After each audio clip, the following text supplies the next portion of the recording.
الحمد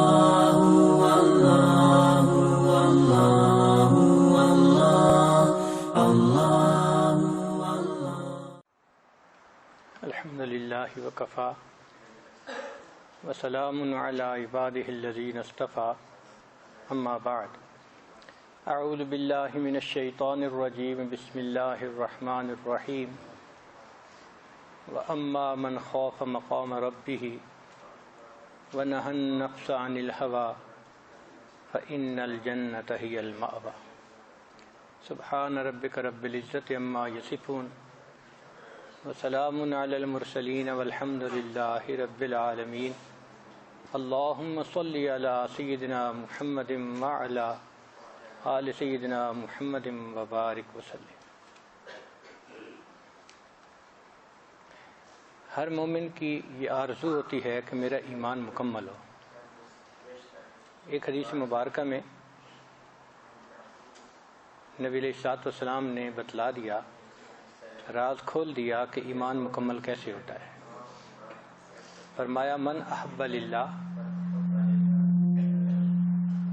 جس نے اللہ کے لیے محبت کی، وابغض للہ، اور اللہ کے لیے بغض رکھا، واعطى للہ، اور اللہ ہی کے لیے دیا، عطا کیا، ومنع للہ، اور اللہ ہی کے لیے منع کیا، فقد استکمل الایمان، اس نے ایمان کو مکمل کر لیا۔ اس میں چار باتیں ہیں۔ دل یہ چاہتا ہے کہ انسان چاروں باتوں پہ عمل کرے، مگر بہت سارے لوگ کنفیوزڈ ہوتے ہیں کہ جی کچھ باتیں سمجھ نہیں آتی۔ اللہ کے لیے محبت کرنا یہ تو سمجھ میں آتا ہے کہ انسان مسلمان بھائی سے اللہ کے لیے محبت کرے، پڑوسی سے اللہ کے لیے محبت کرے، والدین سے، اپنے استاد سے۔ تو اللہ کے لیے محبت کرنے کی تو بات سمجھ میں آتی ہے اور اس پر بہت لوگوں کا عمل بھی ہوتا ہے، مگر اگلی بات نہیں کہ اللہ کے لیے بغض رکھے۔ بغض کا کیا معنی؟ بغض تو اچھی چیز نہیں ہوتی، اس کو تو منع کیا جاتا ہے، مگر یہ حقیقت ہے کہ ہمیں اللہ کے لیے بغض رکھنا ہے۔ کس سے؟ ایک تو کفر اور کافری سے، کفر اور کافری سے دل میں بغض ہو کہ جو اللہ کا دشمن وہ ہمارا بھی دوست نہیں ہو سکتا،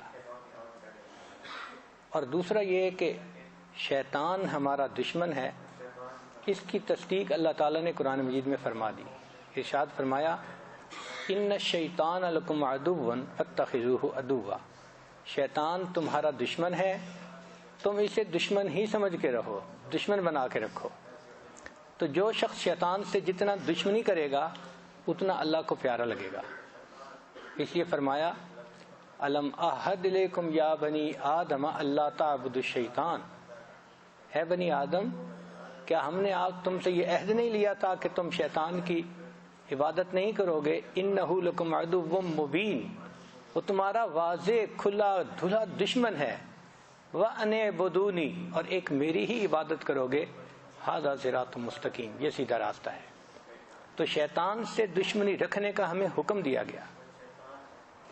تو ہمارا بڑا دشمن شیطان ہے، اور ایک دشمن اور بھی ہے جو ہمارے اپنے من کے اندر ہے، اس کو نفس کہتے ہیں۔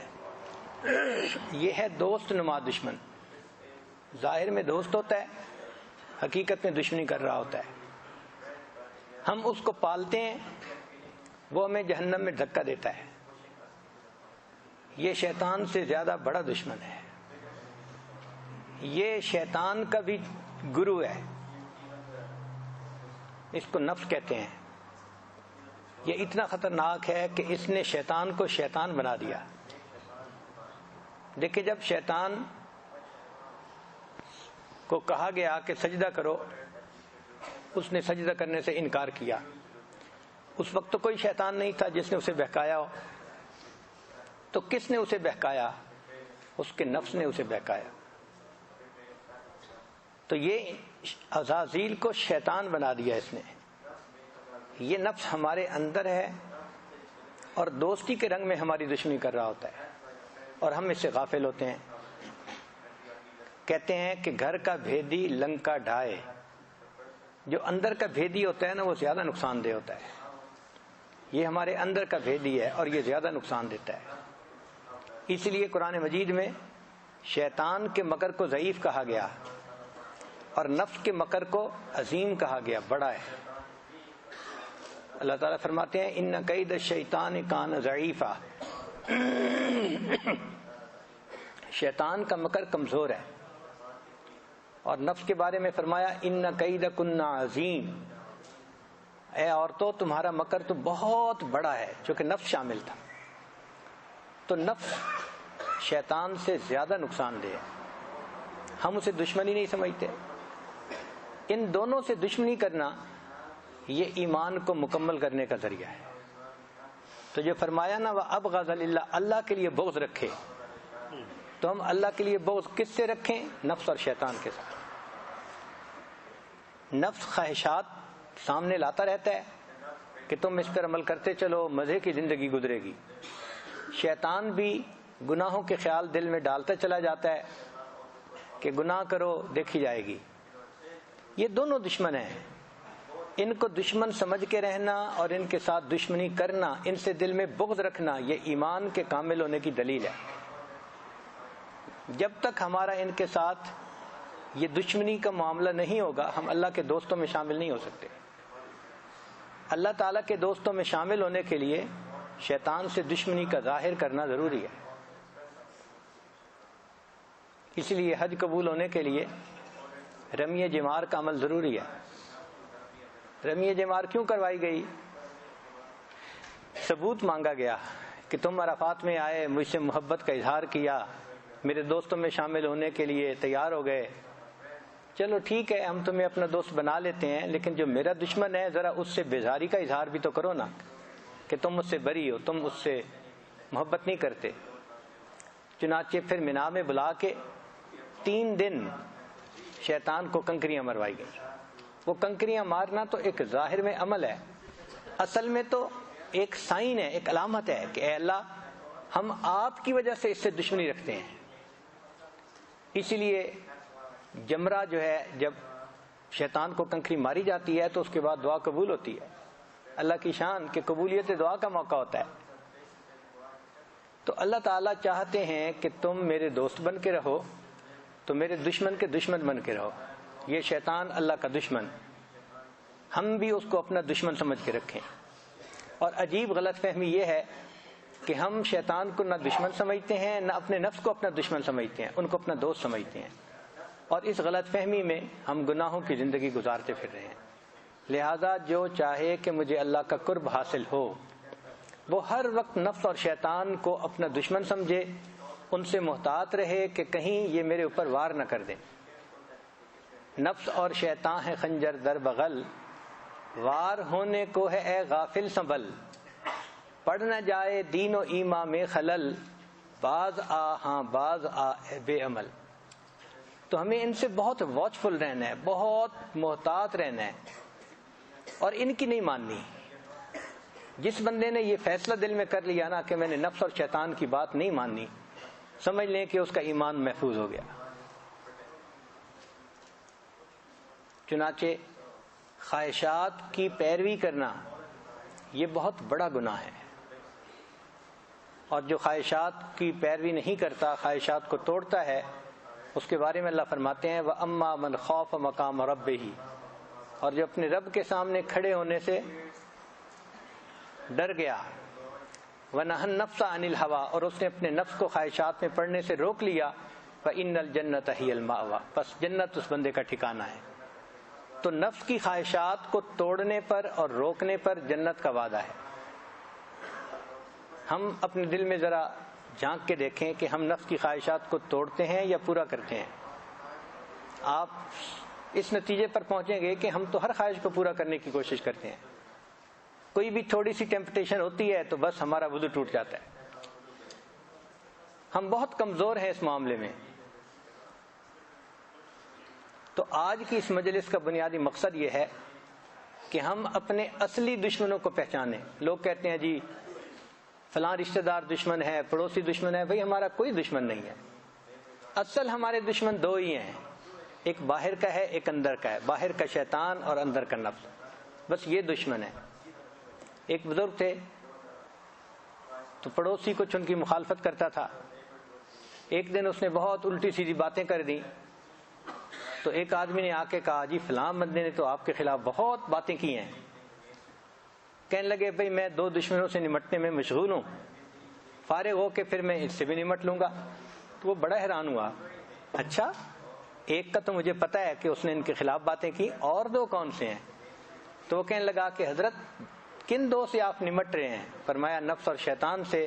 جب ان سے نمٹ لوں گا پھر میں تیسرے کا بھی خیال کر لوں گا. تو ہماری زندگی ان 2 میں ہی گزر جائے گی. یہ ایسے دشمن ہیں, موت تک ہمیں ان سے خطرہ ہے, موت تک, آخری لمحے تک خطرہ ہے. زندگی میں کوئی وقت ایسا نہیں آتا جہاں کوئی انسان مطمئن ہو کے بیٹھ جائے کہ اب مجھے کوئی خطرہ نہیں. زندگی میں وقت ایسا نہیں آ سکتا. امام احمد بن حنبل رحمۃ اللہ علیہ کی وفات کا وقت قریب تھا تو طلباء نے سوچا کہ ہم حضرت کے سامنے کلمہ پڑھیں, تلقین ہو جائے. چنانچہ انہوں نے کلمہ پڑھنا شروع کیا.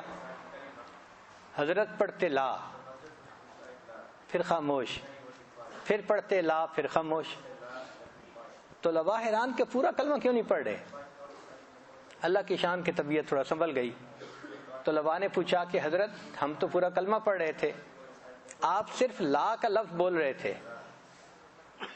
امام احمد بن حنبل رحمۃ اللہ علیہ نے فرمایا کہ اس وقت شیطان بدبخت میرے سامنے آیا اور مجھے کہہ رہا تھا احمد بن حنبل تو ایمان بچا کے دنیا سے چلا گیا, اور میں اس بدبخت کو جواب دے رہا تھا لا نہیں, ابھی بھی مجھے خطرہ ہے تجھ سے, جب تک میری جان نہ نکل گئی میں اطمینان میں نہیں ہو سکتا. یعنی آخری لمحے میں بھی ہمیں خطرہ ہے. کیونکہ مشائخ نے لکھا ہے کہ شیطان تو معمولی باتوں پہ ہمیں گناہ کروا دیتا ہے, موت کے وقت تو یہ پورا زور لگا دیتا ہے. حتیٰ کہ کئی مرتبہ جو فوت شدہ ہوتے ہیں نا والدین, جن سے بندے کو بڑی محبت ہوتی ہے, ان کی شکل میں آتا ہے اور بندے کو دین سے گمراہ کر دیتا ہے. ایسے حربے بھی اختیار کرتا ہے. تو جو ہمیں آسانی سے اب گرا لیتا ہے, موت کے وقت تو یہ یقیناً گرائے گا. اس سے بچنے کے لیے ہمیں محنت کرنی پڑے گی, اور وہ محنت ہے اپنی خواہشات کو توڑنا اور شیطان کو اپنا دشمن سمجھ کے رکھنا. چنانچہ حدیث مبارکہ میں ہے, نبی علیہ السلام نے ارشاد فرمایا کہ جب اللہ تعالیٰ نے جنت کو پیدا فرمایا تو جبریل علیہ السلام سے کہا کہ جبریل جنت کو جا کے دیکھو, اللہ جنت اتنی خوبصورت ہے کہ جو بندہ دیکھے گا وہ تو جنت جائے بغیر نہیں رہے گا. تو اللہ تعالیٰ نے جنت کے گرد ناگوار باتیں رکھ دی, ناگوار باتوں کو جنت کے گرد رکھ دیا, پھیلا دیا.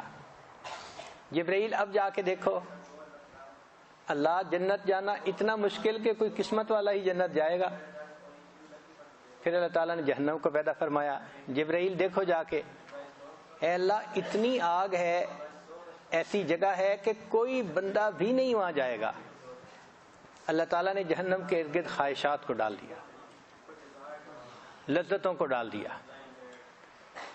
جبرائیل اب دیکھو, یا اللہ اب تو لگتا ہے کہ شاید ہی کوئی ہوگا جو جہنم سے بچے گا.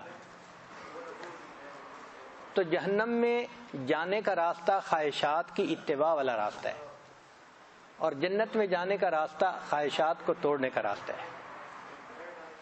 آپ اگر گاڑی میں سفر کر رہے ہیں نا, تو جس منزل پہ جا رہے ہیں آپ ارد گرد کی عمارتوں سے اور مکانات سے اندازہ لگا سکتے ہیں کہ میرا رخ کس طرف ہے, میں کہاں صحیح رخ پہ جا رہے ہیں یا نہیں جا رہے.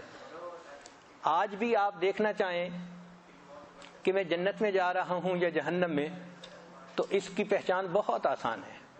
اپنے من میں جھانک کے دیکھیں, اگر ہم اپنی خواہشات کو توڑتے ہیں, اگر ہم گناہوں کے خیالات آتے ہیں ان کو اگنور کر دیتے ہیں, بچ جاتے ہیں, تو یہ جنت کا راستہ ہے.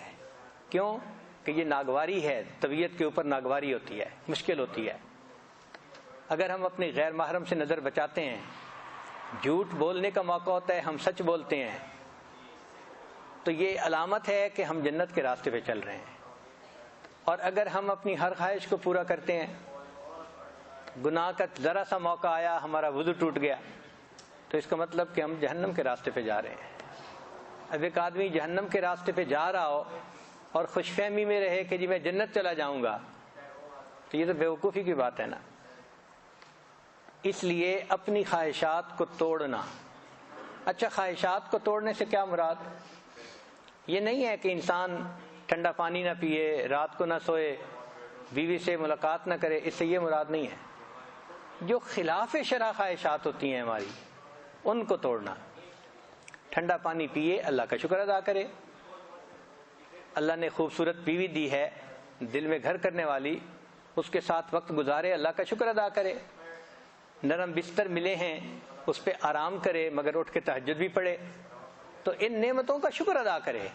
ان سے منع نہیں کیا شریعت نے۔ شریعت نے یہ کہا ہے کہ جو خواہشات خلاف شرع ہوتی ہیں، جو شریعت کے خلاف، جو نفس کا تقاضا، نفسانی، شیطانی، شہوانی خواہشات ہوتی ہیں، تم ان کو روکو۔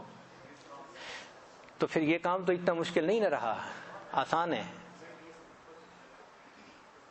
تو ہمیشہ اپنے نفس پر غور کرتے رہیں۔ کوئی بھی خواہش دل میں ہو، فوراً فیصلہ کریں کہ یہ خواہش پوری کرنے والی ہے یا نہیں کرنے والی۔ اگر شریعت کے مطابق ہے تو کوئی حرج نہیں اس میں، اور اگر خلاف شریعت ہے تو یہ ہمیں جہنم میں لے جانے والی ہے، اس کو توڑیں۔ یہ نہیں پورا کرنا۔ اگر یہ آپ کی عادت بن گئی، یہ ایک جہد مسلسل ہے۔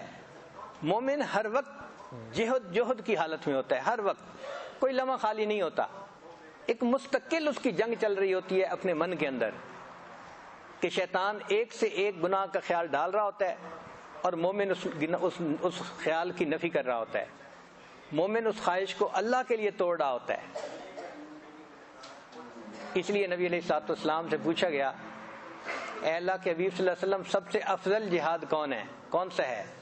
نبی علیہ السلام نے فرمایا، اپنے نفس کی خواہشات کو توڑنا سب سے افضل جہاد ہے۔ نفس کی خواہشات کو توڑنے کا کیا مرتبہ اللہ تعالیٰ کے ہاں ہے، ذرا احادیث کی روشنی میں اس کو دیکھ لیجئے۔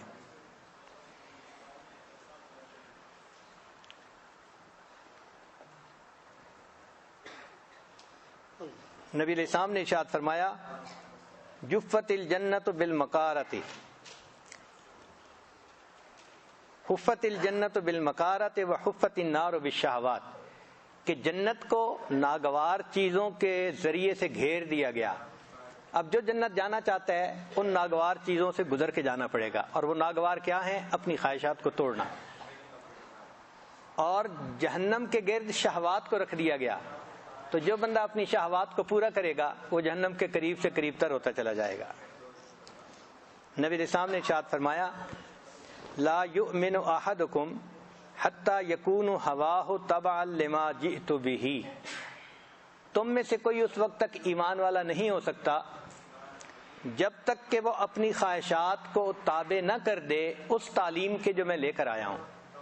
یعنی نبی علیہ السلام جو شریعت لے کے آئے، جب تک ہم اپنی خواہشات کو اس شریعت کے تابع نہیں کر دیں گے، ہم ایمان والے ہی نہیں کہلائیں گے۔ یہ تو بہت خطرے کی بات ہے۔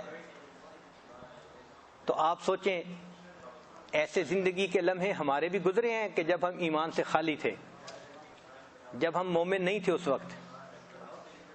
حدیث پاک میں ہے، ایمان اس سے نکل جاتا ہے۔ شرابی شراب پیتا ہے، اس سے ایمان نکل کے اس کے سر پہ آ جاتا ہے۔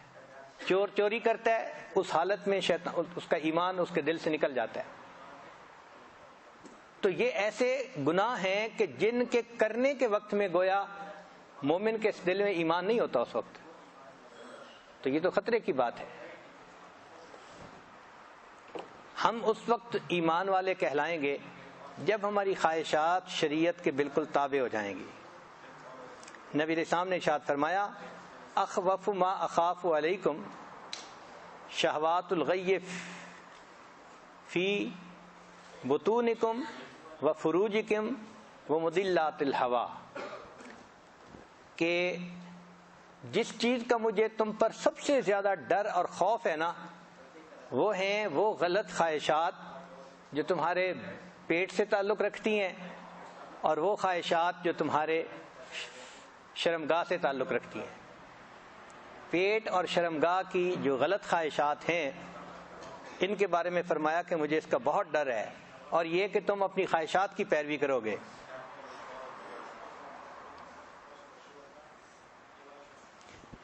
اس لیے جو انسان اپنے نفس کی ہر چاہت کو پورا کرتا ہے وہ خدا پرست نہیں ہوتا، وہ تو نفس پرست ہوتا ہے۔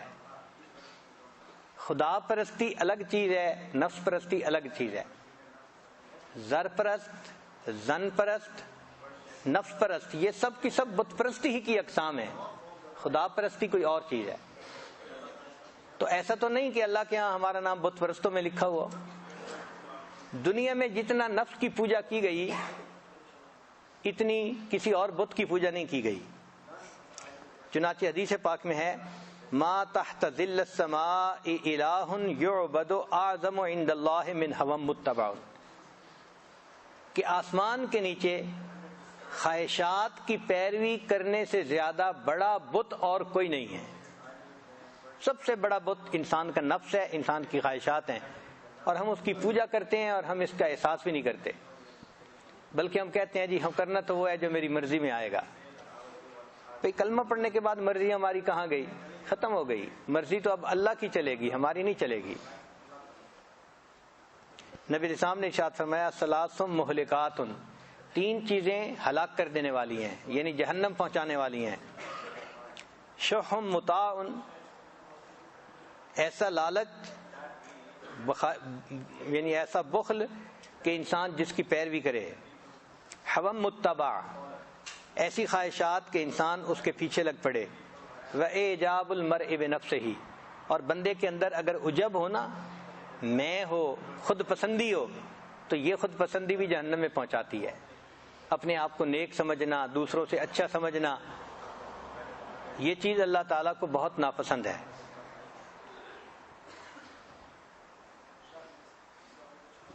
اس لیے اللہ کے ہاں اس بندے کا مرتبہ جو اپنی خواہشات کو توڑتا ہے۔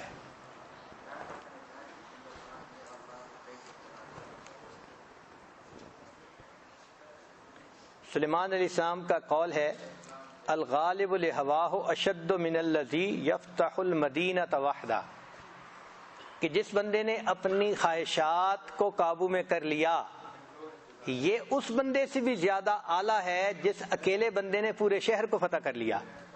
اب اکیلے بندے کا شہر کو فتح کرنا کتنا مشکل کام ہے، لیکن جو اپنے نفس کو فتح کر لیتا ہے وہ شہر کو فتح کرنے والے سے بھی زیادہ بلند درجہ رکھتا ہے۔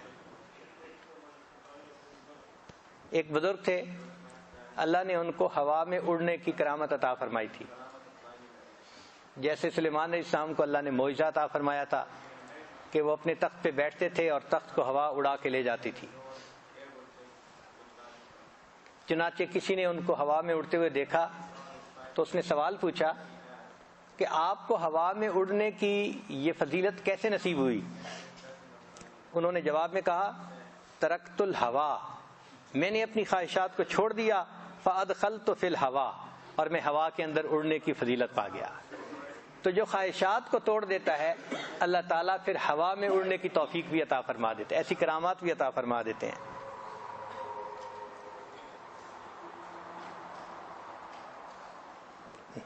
چنانچہ ارشاد فرمایا لَيَأْتِيَنَّ عَلَى النَّاسِ زَمَانٌ تَكُونُ هَمَّهُ أَحَدِهِمْ فِيهِ بَطْنَهُ وَدِينُهُ هَوَى، لوگوں پر ایک ایسا وقت آئے گا کہ ان کا ہم کا معنی غم، کہ ان کا غم ان کے جو پیٹ ہے نا وہی بن جائے گا۔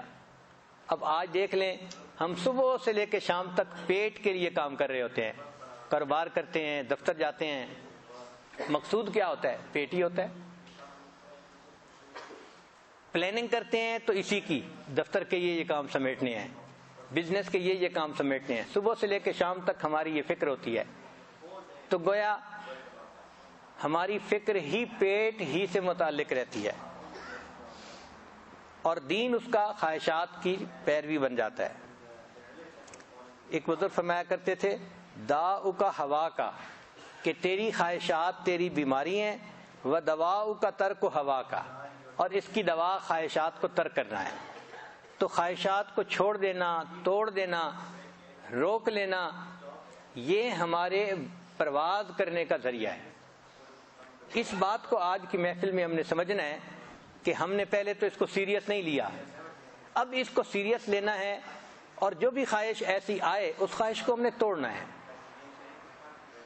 دیکھیں، کھانے کے مزے الگ ہیں، بھوکا رہنے کے مزے الگ ہیں، غیر محرم کی طرف دیکھنے کے مزے الگ ہیں، آنکھ بند کرنے کے مزے الگ ہیں۔ اصل میں ہم نے ابھی آنکھ بند کرنے کے مزے چکھے ہی نہیں، اس لیے ہمیں پتہ نہیں ہے۔ ہمیں بولنے کے مزوں کا پتہ ہے، خاموش رہنے کے مزوں کا پتہ ہی نہیں ہے۔ تو اللہ نے جو مزے اس طرح رکھے ہیں وہ بہت اعلیٰ ہیں، چنانچہ جن کو بھوکا رہنے کے مزے آ جاتے ہیں، سبحان اللہ، وہ زیادہ سے زیادہ روزہ رکھ کے اپنی زندگی گزارتے ہیں۔ اسی دنیا میں لوگ ہیں، ہمیں ایک مرتبہ ایک صاحب ملنے کے لیے آئے، سیف اللہ بیٹا چھوٹا تھا، تو انہوں نے بتایا جی کہ مجھے 35 سال ہو گئے ہیں اور میں 35 سال سے مستقل روزے میں زندگی گزار رہا ہوں۔ چونکہ شیخ کو تو اپنے اعمال بتاتے ہیں، تو اپنے حالات بتاتے ہوئے انہوں نے یہ بات بتائی کہ جی الحمدللہ زندگی کے 35 سال گزر گئے ہیں، میرا کوئی روزہ قضا نہیں ہوا، میں ہر روز روزے سے رہتا ہوں۔ تو سیف اللہ بڑا حیران ہوا، اس نے سن لی بات، بعد میں مجھے کہنے لگا ابو جی 35 سال یہ روزے سے رہ رہے ہیں۔ میں نے کہا ہاں بیٹا یہ آسان کام ہے، ایک کام اس سے زیادہ مشکل ہے۔ کہنے لگا کون سا؟ میں نے کہا ان کو کہو ایک دن روزہ رکھیں، ایک دن افطار کریں۔ تو اس نے جب جا کے بات کی تو وہ کہنے لگے یہ واقعی مشکل ہے، میری تو عادت بن گئی ہے، میں سحری میں کھا لیتا ہوں اور مغرب کے بعد کھا لیتا ہوں، تو میرے لیے 35 سال روزے سے گزارنے آسان ہے، ایک دن افطار ایک دن روزہ یہ مشکل کام ہے۔ لیکن اللہ کی شان کے ایسی زندگی گزارنے والے بھی دنیا میں لوگ موجود ہیں۔ چنانچہ ہمارے ایک تعلق والے ہیں قاری صاحب، ایک دن مجھے کہنے لگے حضرت میں ایک عمل آپ کے سامنے چھپا نہیں سکتا، بتانا ہے چونکہ آپ میرے شیخ ہیں، میری زندگی کے 53 سال اس وقت گزر چکے ہیں، میں ایک دن روزہ ایک دن افطار کی ترتیب پہ چل رہا ہوں۔ 53 سال تو کرنے والے اب بھی کر رہے ہیں، سارے ہم جیسے نہیں ہیں۔ اللہ کے مقبول بندے، نیک بندے، عمل کرنے والے بندے، نفس کو پچھاڑنے والے بندے آج بھی دنیا میں موجود ہیں، انہی کی برکت سے تو ابھی دنیا موجود ہے، اگر نہ ہوتے اللہ دنیا کی بساط کو ہی سمیٹ دیتے۔ اور ہم سے مہینے کے 3 روزے نہیں رکھے جاتے، ایام 20 کے، یا سوموار جمعرات کا روزہ نہیں رکھا جاتا، حالانکہ نوجوان ہیں، صحت مند ہیں، آرام سے روزہ رکھ سکتے ہیں، مگر ہم اس راستے پہ ابھی چلے ہی نہیں کہ اپنے نفس کی خواہشات کو توڑنا کیسے ہے۔ جب توڑنے لگیں گے نا تو پھر ہمیں خیال آئے گا کہ اس کو توڑنے کا طریقہ کیا ہے، پھر ہمیں روزہ معاون نظر آئے گا کہ روزے سے انسان کی شہوات ٹوٹتی ہیں اور نفس کو پچھاڑنا آسان ہو جاتا ہے۔ ایک بزرگ فرماتے تھے علم ان البلاء کلہ فی ہوا کا، کہ بلا ساری کی ساری تمہاری خواہشات میں ہے، والشفاء کلہ فی مخالفت کا ایاہ، اور اس کی شفا ان خواہشات کی مخالفت کرنے میں ہے۔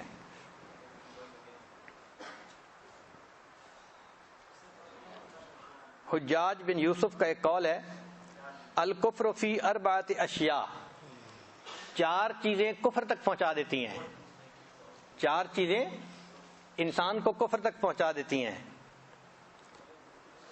ان میں سے ایک الغضب والشہوہ، غضب بھی یعنی غصہ بھی، اور دوسرا شہوت بھی، اور تیسرا والرغبۃ والرہبہ،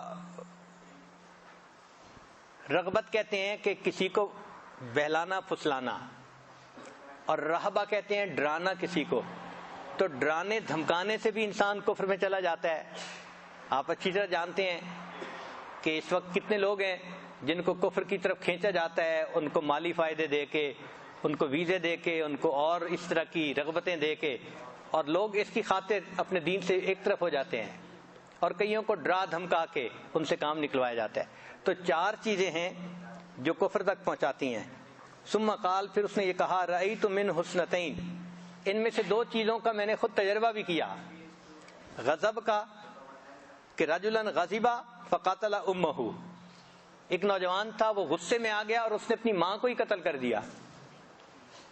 ورأیت رجلا عاشقا فتنصرا، اور ایک نوجوان اس کو ایک عیسائی لڑکی سے عشق ہو گیا تو وہ اس کے عشق کے پیچھے عیسائی بن گیا۔ تو شہوت کی وجہ سے بھی دین برباد کر بیٹھا اور غضب کی وجہ سے بھی دین برباد کر بیٹھا. تو یہ چار چیزیں انسان کو کفر تک پہنچا دیتی ہیں. یہ بھی فرمایا گیا من اصح الناس عزما، پوچھا گیا یحییٰ بن معاذ سے کہ عزم میں سب سے زیادہ انسانوں میں پختہ اور اچھا کون ہے؟ قال، فرمایا الغالب لہواہ، جو اپنی خواہشات پہ غالب آ گیا وہ عزم میں سب سے زیادہ پکا انسان ہے. چنانچہ ایک بزرگ فرماتے تھے صنم کل انسان ہواہ، ہر انسان کا بت اس کی خواہشات ہیں. تو یہ ہماری خواہشات ہمارا بت ہیں اور ہم اس کی پیروی کر رہے ہوتے ہیں، اس کی پوجا. مسجد سے ذرا باہر نکلے، غیر محرم جاتی نظر آئی، اب نفس چاہتا ہے کہ اس کو دیکھو. اگر ہم نے اس کی بات کو مان لیا تو گویا ہم نے اس بت کی پیروی کی، اپنے اللہ کی پیروی نہیں کی.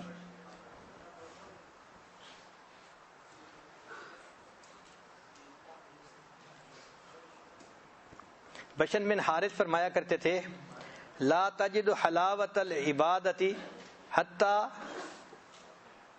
تجعل بینک و بین شہوات حائطا من حدید، کہ تو اس وقت تک عبادات کی لذت کو نہیں پا سکتا جب تک اپنے اور اپنی خواہشات کے درمیان لوہے کی آڑ نہ بنا لے، لوہے کی دیوار نہ بنا لے. ہمارے حضرت مرشد عالم رحمۃ اللہ علیہ بیان میں فرمایا کرتے تھے کہ میں نے اپنی زندگی میں لوہے کا لنگوٹ باندھا ہے. لنگوٹ کہتے ہیں کہ انسان جو اپنے تہبند کے اندر پینٹی پہنتا ہے اس کو لنگوٹ کہتے ہیں. تو حضرت فرماتے تھے کہ میں نے لوہے کا لنگوٹ باندھا. تو کسی نے پوچھا جی لوہے کا لنگوٹ سے کیا مراد؟ فرمانے لگے کہ میں نے اپنی زندگی میں جنسی گناہ نہیں کیا. اللہ اکبر، کیسی صاف پاکیزہ زندگی ہوگی کہ زندگی میں جنسی گناہ کیا ہی نہیں. اور آج اگر دیکھیں تو ہر بندہ، ہر دوسرا بندہ جنسی گناہ میں ملوث نظر آتا ہے. تو اللہ تعالیٰ عبادات کی لذت عطا فرما دیتے ہیں جب انسان لوہے کا لنگوٹ باندھتا ہے.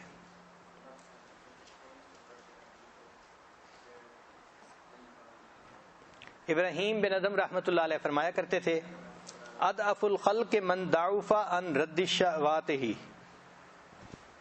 جو اپنی خواہشات کو رد کرنے میں کمزور ہو گیا وہ انسانوں میں سب سے زیادہ کمزور ہے. وَأَقْوَى الْخَلْقِ، اور مخلوق میں سب سے زیادہ قوی وہ ہے جو اپنی خواہشات کو رد کرنے میں قوی ثابت ہو گیا.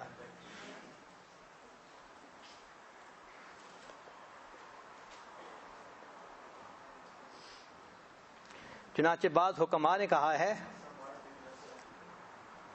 اعدل الناس من انصف عقلہ من ہواہ، انسانوں میں سب سے زیادہ عدل کرنے والا وہ ہے جس کی عقل اس کو اس کی خواہشات پر پیروی کرنے سے روک دے. جس کی عقل سلیم ہو اور وہ اس کو خواہشات پہ چلنے سے روک لے، یہ بندہ انسانوں میں سب سے زیادہ انصاف والا بندہ.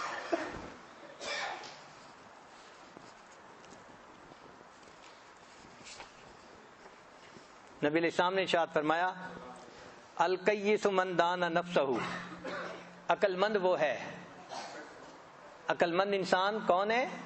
جو اپنے نفس کو پامال کر لے، اس کو دبا دے. وَعَمِلَ لِمَا بَعْدَ الْمَوْتِ، اور جو موت کے بعد والی زندگی کے لیے عمل کرے. وَالْعَاجِزُ، اور عاجز وہ ہے مَنِ اتَّبَعَ نَفْسَهُ هَوَاهَا وَتَمَنَّى عَلَى اللَّهِ، جو اپنی نفس کی خواہشات کی پیروی کرے اور اللہ پر بڑی امیدیں باندھتا رہے. یعنی دیکھنے میں نفس کے پجاری اور ویسے دل میں بڑی تمنا کہ جی ہم نے تو جنت جانا ہے، اور بیٹھ کے جنت کی پلاننگ کرتے ہیں، ہم جنت میں یہ کریں گے اور جنت میں یہ کریں گے. بھئی کریں گے تو اپنی جگہ پہنچ بھی پائیں گے یا نہیں؟ پہلا مسئلہ تو یہ ہے.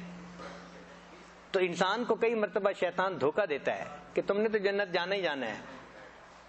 ایک صاحب بات کرتے ہوئے مجھے کہنے لگے جی آخر اللہ نے کسی کو تو جنت بھیجنا ہی ہے. میں نے کہا بھائی کسی کو تو بھیجنا ہی ہے، بات تو ہماری ہے، ہم جائیں گے یا نہیں جائیں گے.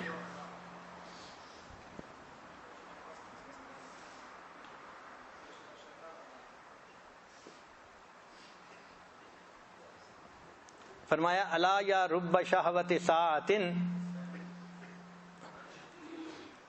اورثت حزنا طویلا، کہ چند لمحوں کی شہوت انسان کو لمبا غم عطا کر دیتی ہے۔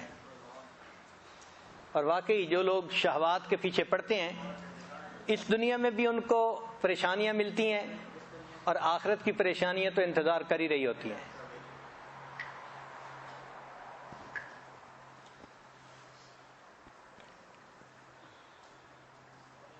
حدیث مبارکہ لیس الشدید من غلب الناس، وہ قوی بندہ نہیں کہ جو انسانوں پہ غالب آ جائے، ولکن الشدید من غلب نفسہ، جو اپنے نفس پہ غالب آ جائے وہ قوی انسان ہے۔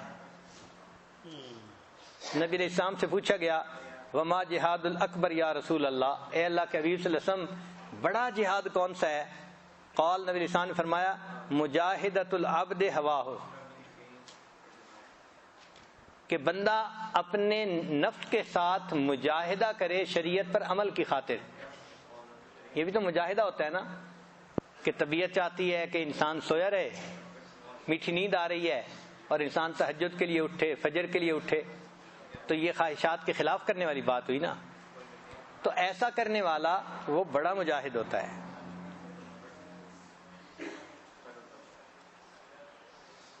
ایک بزرگ فرمایا کرتے تھے امت نفس کا تحییھا، تو اپنے نفس کو مار دے تجھے باطن کی زندگی نصیب ہو جائے گی، تو روحانی طور پر زندہ ہو جائے گا۔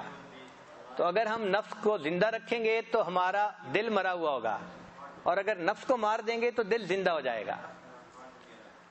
اس سے معلوم یہ ہوا کہ یہ راستہ اپنی خواہشات کو توڑنے کا راستہ ہے، چھوڑنے کا راستہ ہے۔ باجید بستامی رحمۃ اللہ فرماتے ہیں مجھے ایک مرتبہ خواب میں اللہ تعالیٰ کا دیدار نصیب ہوا، تو میں نے پوچھا اے اللہ میں آپ تک کیسے آ سکتا ہوں؟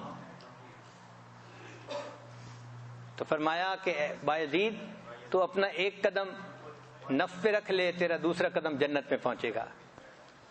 ایک قدم نفس کے اوپر رکھ لے اور تیرا دوسرا قدم جنت میں پہنچے۔ اس خواب کے بعد باجید بستامی رحمۃ اللہ علیہ اپنی گفتگو میں فرمایا کرتے تھے جنت 2 قدم ہے، جنت 2 قدم ہے۔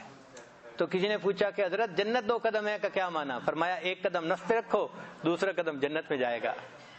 تو جنت میں جانا مشکل نہیں ہے، لیکن ہم شریعت کے بتائے ہوئے طریقے کو سامنے رکھیں۔ یہ نہیں ہو سکتا کہ نفس کی خواہشات بھی پوری ہوتی رہیں اور ہمیں جنت بھی مل جائے۔ ای خیال است و محال است جنو، یہ پاگل پنے والی بات ہے کہ انسان جا مشرق کی طرف رہا ہو اور مغرب کی منزل پہ پہنچنے کے خواب دیکھ رہا ہو، یہ کیسے ہو سکتا ہے؟ یہ تو وہی ایک سکھ کا لطیفہ ہے کہ بیچارے نے جانا تھا مشرق کی طرف اور وہ اس ٹرین پر بیٹھ گیا جو مغرب کی طرف جاتی تھی۔ اب وہ اپنے اوپر جو سلیپر ہوتا ہے اس کے اوپر جا کے لیٹ گیا، نیچے اور بھی سواریاں آ کے بیٹھ گئیں۔ جب آنکھ کھلی تو اس نے نیچے والوں سے پوچھا کہاں جا رہے ہیں؟ انہوں نے کہا بھائی مغرب کی طرف۔ اس نے جانا تھا مشرق کی طرف۔ کہنے لگا دیکھو سائنس نے کیسی ترقی کر لی ہے، نیچے والے مغرب جا رہے ہیں، اوپر والے مشرق جا رہے ہیں۔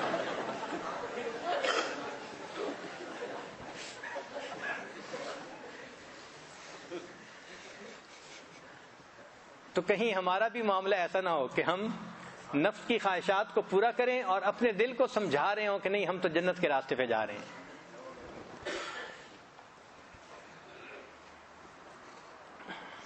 حاتم اسم رحمۃ اللہ علیہ فرماتے تھے الموت الاحمر مخالفت النفس، کہ جو سرخ موت ہے وہ اپنے نفس کی مخالفت کرنے کا دوسرا نام ہے، یعنی اپنے نفس کی خواہشات کو توڑنا، اس کو موت احمر کہا مشائخ نے۔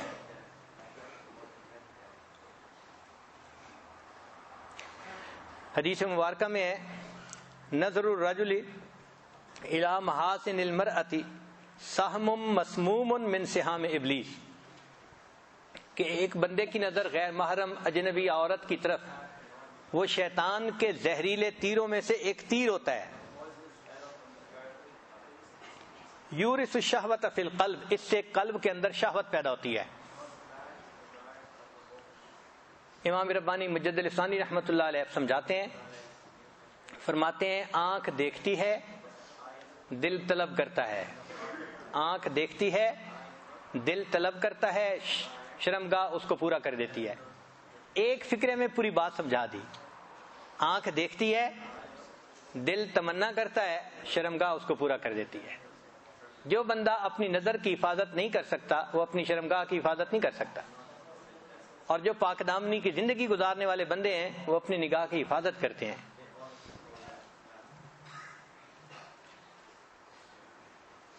آج کل بعض نوجوانوں کے ذہن میں یہ خلل آ جاتا ہے، جی اور ہم تو جی صرف فون پہ بات کرتے ہیں بس، اس سے زیادہ نہیں. ایک نوجوان آئے، بیت ہوئے، تو وہ اپنے غلط تعلق کو جسٹیفائی کر رہا تھا، اور جی بس میں صرف بات کرتا ہوں اور کچھ نہیں. میں نے کہا بھائی بات سے ہی تو بات بڑھتی ہے. جی میں حضرت بس صرف بات کرتا ہوں. میں نے کہا یہی تو پہلی سیڑھی ہے، ایک سیڑھی پہ قدم رکھیں گے اگلی سیڑھیاں خود چڑھیں گے، اور قرآن پاک سے یہ ثابت ہے. دیکھیں انبیاء 1,24,000، ان میں سے کسی نے یہ مطالبہ نہیں کیا اے اللہ ہم آپ کو دنیا میں دیکھنا چاہتے ہیں، اس لیے کہ وہ عارف تھے، جانتے تھے کہ دنیا میں اللہ کو دیکھنا ممکن نہیں ہے. ہم جنت میں جا کے دیکھ سکیں گے، آخرت میں دیکھیں گے، آخرت میں وعدہ ہے. سوائے حضرت موسیٰ علیہ السلام کے کہ انہوں نے کہا رب ارنی انظر الیک، اے اللہ میں آپ کو دیکھنا چاہتا ہوں. تو بھائی وہ بھی تو ایک پیغمبر علیہ السلام تھے نا، انہوں نے ایسے کیوں کہہ دیا؟ مفسرین نے نقطہ لکھا کہ انبیاء میں سے صرف موسیٰ علیہ السلام تھے، وکلم اللہ موسیٰ تکلیما، اللہ تعالیٰ نے ان سے ہم کلامی فرمائی تھی. چنانچہ جو بندہ ہم کلامی کرتا ہے اس کے دل میں محبوب کو دیکھنے کا شوق پیدا ہو جاتا ہے. اس لیے جو کہتے ہیں کہ ہم صرف بات کرتے ہیں، آج بات کریں گے کل پھر دیکھنے کی تمنا کریں گے، اور جب دیکھیں گے تو وہی ہوگا جو شیطان کرواتا ہے. تو بات تک بات نہیں رہتی، بات سے بات بڑھ جاتی ہے. اس لیے وہ پہلے قدم پہ ہی ختم کریں کہ بات ہی نہیں کرنی، یہ سلسلہ شروع ہی نہیں کرنا. جس نے سلسلہ شروع کر دیا پھر شیطان اس کو لے کے اس راستے پہ چل پڑے گا.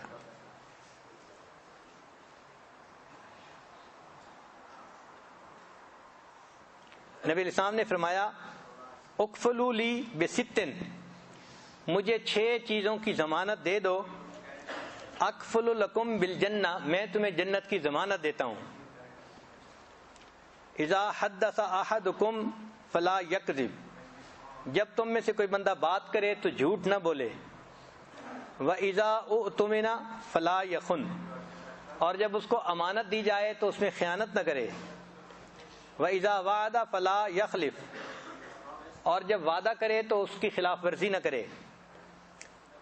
غضوا ابصارکم، اپنی نگاہوں کو نیچے رکھو. وَكَفُّوا ایدیکم، اپنے ہاتھوں کو بند رکھو یعنی دوسروں کو ایذا نہ دو. وَاحْفَظُوا فَرُوجَکم، اور اپنی شرمگاہوں کی حفاظت کرو. جو شخص ان 6 چیزوں کو کر لے گا میں اس بندے کو جنت کی ضمانت دیتا ہوں.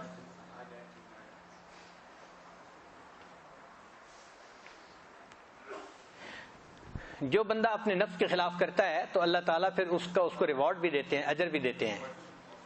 چنانچہ یہ نہیں ہے کہ جی ہم اپنے نفس پر جبر کریں گے اور ہم تو محروم ہو جائیں گے. نہیں، محروم نہیں ہوتے، اس کے بدلے اللہ بہتر چیز عطا فرماتے ہیں. حدیث مبارکہ ہے ما من مسلم ينظر الى محاسن امرأة اول مرة ثم يغض بصره الا احدث الله له عبادة يجد حلاوتها، کہ جب کوئی بندہ کسی عورت کی طرف دیکھتا ہے اور اس کا حسن اچھا لگتا ہے، ولو اعجبك حسنهن، اور دل چاہتا ہے کہ دیکھوں مگر وہ اپنی نگاہ کو ہٹا لیتا ہے، تو فرماتے ہیں کہ اللہ اس کو اس کے بدلے عبادت کی لذت عطا فرما دیتے ہیں. چنانچہ جو بندہ چاہے کہ مجھے تلاوت کی لذت ملے، نماز کی لذت ملے، سجدے کا سرور ملے، آخری رات کے آخری پہر کے مناجات کی لذت ملے، یہ تمام لذتیں حرام کاموں سے بچنے پر نصیب ہوتی ہے. اب حرام کاموں کے ساتھ ہم اس کو ڈھونڈتے پھر رہے ہیں، کیسے ممکن ہے؟ حرام کاموں کے ساتھ یہ لذتیں مل ہی نہیں سکتی، چاہے ہم کتنی اللہ سے دعائیں مانگتے رہیں.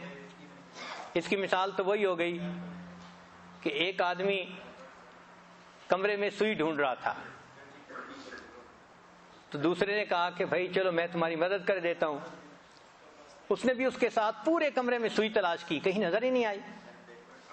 اس نے کہا بھائی ماربل لگا ہوا ہے نیچے، اگر اس کمرے میں کہیں سوئی پڑی ہوتی تو ہم دونوں ڈھونڈ رہے ہیں تو ہمیں مل جاتی۔ وہ کہنے لگا اصل میں سوئی تو میری گری تھی ساتھ والے کمرے میں، وہاں اندھیرا تھا، یہاں روشنی تھی، میں یہاں ڈھونڈ رہا ہوں۔ تو بھئی یہاں ڈھونڈنے سے سوئی تو نہیں نہ ملے گی۔ خواہشات کی پیروی کرنے والے راستے پر ہمیں عبادت کی لذت کیسے مل سکتی ہے؟ ممکن ہی نہیں۔ ہم اس کو اس راستے پہ ڈھونڈ رہے ہیں جہاں عبادت کی لذت ملتی ہی نہیں، وہ تو ملتی ہی نفس کے خواہشات کو توڑنے والے راستے پہ ہے۔ ہم راستہ تو ٹھیک اپنائیں، پھر ہمیں عبادات کی لذت بھی نصیب ہو جائے گی۔ چنانچہ یہ جو خواہشات کی پیروی ہے اور نفس کی پیروی ہے، اس کے معاملے میں جو چیز سب سے زیادہ فائدہ دیتی ہے وہ ہے بھوکا رہنا، روزہ رکھنا یا کم کھانا، دونوں میں سے کوئی بھی چیز، یہ چیز بہت فائدہ دیتی ہے۔ چنانچہ بزرگ فرماتے ہیں الفکر نصف العبادت، فکر جو ہے وہ آدھی عبادت ہے، وقلت الطعام ہی العبادہ، اور کم کھانا اصل عبادت یہ ہے۔ حضرت عمر لانو ایک وقت کے کھانے میں 11 لقمے کھایا کرتے تھے۔ ہمارے بعض مشائخ بہت کم کھاتے تھے۔ ہماری شہوات مضبوط ہونے کی بنیادی وجہ یہی ہے کہ ہم ہر وقت ہی کھاتے رہتے ہیں، ہم ہر وقت سی فوڈ ڈائٹ پہ ہوتے ہیں کہ جہاں کھانا دیکھا وہیں اس کو کھا لیا۔ تو جب پیٹ بھرا رہتا ہے تو پھر خواہشات مضبوط ہوتی ہیں، پھر شہوات انسان پہ غالب آ جاتی ہیں۔ حدیث پاک میں ہے ان اکثر الناس شبعا فی الدنیا اطولہم جوعا فی الآخرہ، جو بندہ دنیا کے اندر اکثر پیٹ بھرا رہے گا وہ قیامت کے دن اکثر خالی پیٹ رہے گا، بھوکا پیٹ رہے گا۔ نبی علیہ الصلوۃ عائشہ صدیقہ عنہا فرماتی ہیں ما شبع رسول اللہ صلی اللہ علیہ وسلم من خبز شعیر، کہ جو کی روٹی سے نبی علیہ الصلوۃ والسلام نے یومین 2 دن متواتر پیٹ نہیں بھرا حتی ماتا، حتیٰ کہ نبی علیہ السلام پردہ فرما گئے، پردہ فرمانے تک 2 دن متواتر جو کی روٹی سے پیٹ نہیں بھرا۔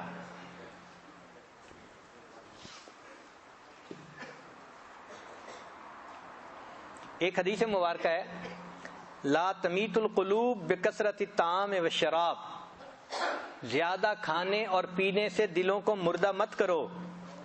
فإن القلب كالزرع، دل کی مثال کھیتی کی سی ہے، یموت اذا کثر علیہ الماء، جب کھیتی میں پانی زیادہ دے دیا جائے تو کھیتی خراب ہو جاتی ہے۔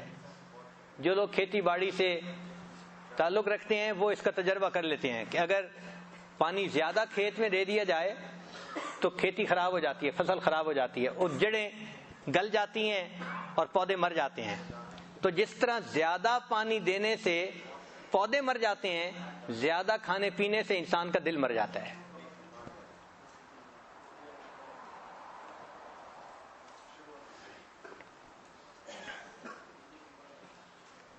ایک حدیث مبارکہ میں ہے جاہدوا انفسکم بالجوع والعطش، بھوک اور پیاس کے ذریعے اپنے نفس کے ساتھ مجاہدہ کرو، فإن الأجر فی ذلک، اس میں بہت بڑا اجر ہے۔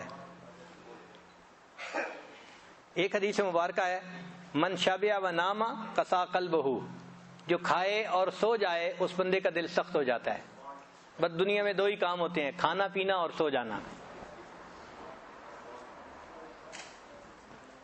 ایک بزرگ فرماتے تھے لکل شیء زکاۃ وزکاۃ البدن الجوع، ہر چیز کی ایک زکات ہوتی ہے اور بدن کی زکات بھوک ہے۔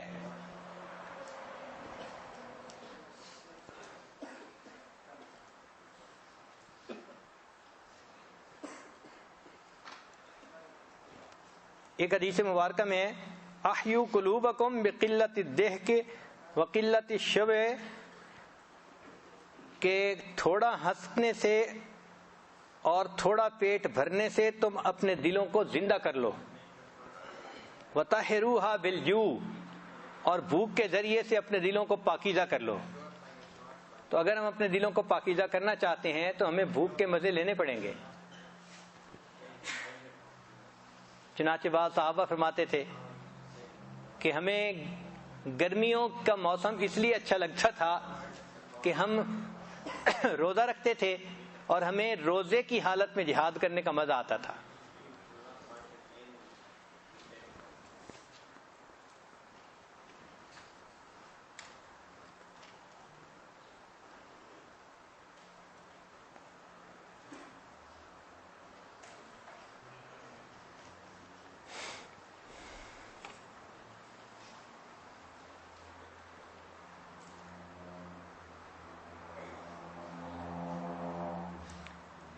بعض مشائخ نے لکھا ہے العاقل من کان لہ علی جمیع شہواتہ رقیب من عقلہ، کہ عاقل وہ ہوتا ہے کہ تمام شہوات کے مقابلے میں جس کی عقل اس کی رقیب و نگران ہو، یعنی عقل ایسی ہو کہ جو اس کو بتاتی رہے یہ کرنے والا کام ہے یہ نہیں کرنے والا کام. تو ایسا بندہ صحیح عقل مند ہوتا ہے.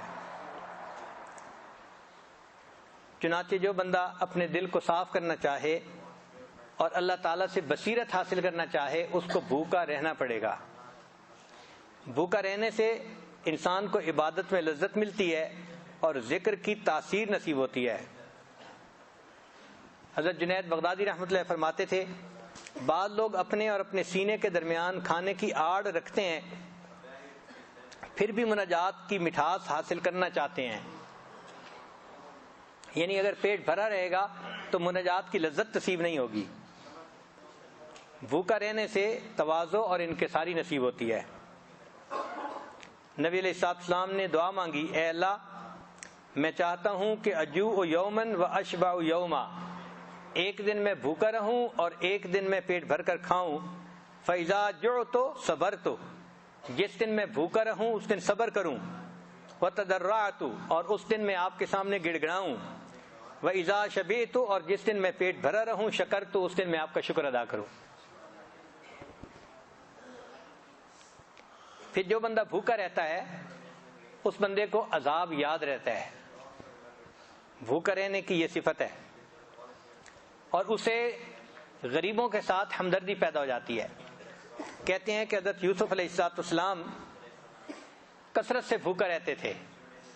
تو کسی نے پوچھا کہ حضرت آپ کثرت سے بھوکا کیوں رہتے ہیں؟ فرمایا کہ میں ڈرتا ہوں اگر سیر ہو کر کھاؤں تو میں بھوکوں کو بھول نہ جاؤں، اس لیے میں بھوکا رہتا ہوں کہ مجھے بھوکے لوگ یاد رہیں. جو بھوکا آدمی ہوتا ہے اس کی شہوات ٹوٹتی ہیں،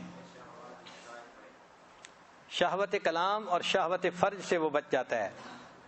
پھر جو انسان بھوکا رہتا ہے اس کی نیند کم ہوتی ہے. جو شخص بھوکا رہتا ہے اس کے لیے عبادات کرنی آسان، بدن کی صحت برقرار رہتی ہے. حدیث مبارکہ میں ہے سومو تصحو، کہ تم روزہ رکھو تمہاری صحت اچھی ہو جائے گی. پھر جو بھوکا رہتا ہے وہ تھوڑے مال پر قناعت کر لیتا ہے. جو بھوکا رہتا ہے وہ اپنے فالتو مال کا یا کھانے کا صدقہ کر سکتا ہے، غریبوں کو دے سکتا ہے. حدیث مبارکہ میں ہے ایما امرئن اشتہا شہوتن فرد شہوتہ وآثر بہا علی نفسہ غفر اللہ لہ، کہ جس بندے کو شہوت گناہ کی طرف کھینچے اور وہ بندہ اپنی شہوت پہ قابو پا لے، گناہ نہ کرے، اس عمل پر اللہ اس کے پچھلے سب گناہوں کو معاف فرما دیتے ہیں. تو یہ نہیں ہے کہ ہم اگر مجاہدہ کریں گے تو ہمیں اس کا اجر نہیں ملے گا، اجر بہت زیادہ ہے. تو آج کی اس مجلس میں ہم نے دل میں یہ عہد کرنا ہے کہ آج کے بعد دل میں پیدا ہونے والی ہر خواہش کو ہم نے پورا نہیں کرنا، بلکہ اس کو شریعت کے ترازو پہ پیش کرنا ہے. شریعت کے مطابق ہوگی تو ہم اس کو پورا کریں گے، اگر خلاف ہوگی تو ہم شریعت کو نہیں توڑیں گے، ہم خواہش کو توڑیں گے. اور خواہش کو توڑ کر ہم اللہ کے سامنے ثبوت پیش کریں گے اے اللہ ہم آپ کے حکم کی پیروی کرتے ہیں، ہم نفس کی پیروی نہیں کرتے. اس طرح ہم اللہ کے گروہ میں شامل ہو جائیں گے. اور اگر نفس کی پیروی کریں گے تو ہم شیطان کے گروہ میں شامل ہوں گے. اور حزب الشیطان ہم الخاسرون، وہ ہمیشہ خسارہ اٹھاتے ہیں جو شیطان کا گروہ ہوتے ہیں، اور جو اللہ کا گروہ ہوتے ہیں ان حزب اللہ هم الغالبون، وہ مفلحون ہوتے ہیں، وہ غالب آنے والے ہوتے ہیں۔ اب ایک سوال پیدا ہوتا ہے کہ جی اپنی نگاہوں کی حفاظت کرنے کے لیے کیا کرنا چاہیے؟ روزہ رکھنا چاہیے، اگر کوئی کنوارا ہے تو نکاح کر لینا چاہیے تاکہ جائز طریقے سے اپنی خواہشات پوری ہو جائیں۔ اور ایک اہم بات کہ جہاں اللہ نے نگاہوں کی حفاظت کا حکم فرمایا، اسی آیت میں یہ بھی فرما دیا ان اللہ خبیر بما یصنعون۔ ان الفاظ کو سوچے اور اپنے دماغ میں ہر وقت رکھے۔ اللہ فرماتے ہیں کہ اللہ جانتے ہیں جو وہ کرتے ہیں۔ تو ہم اگر نگاہ غیر محرم کی طرف اٹھائیں گے تو اللہ تعالیٰ کو پہلے پتہ چل جائے گا، نگاہ اٹھنے سے بھی پہلے۔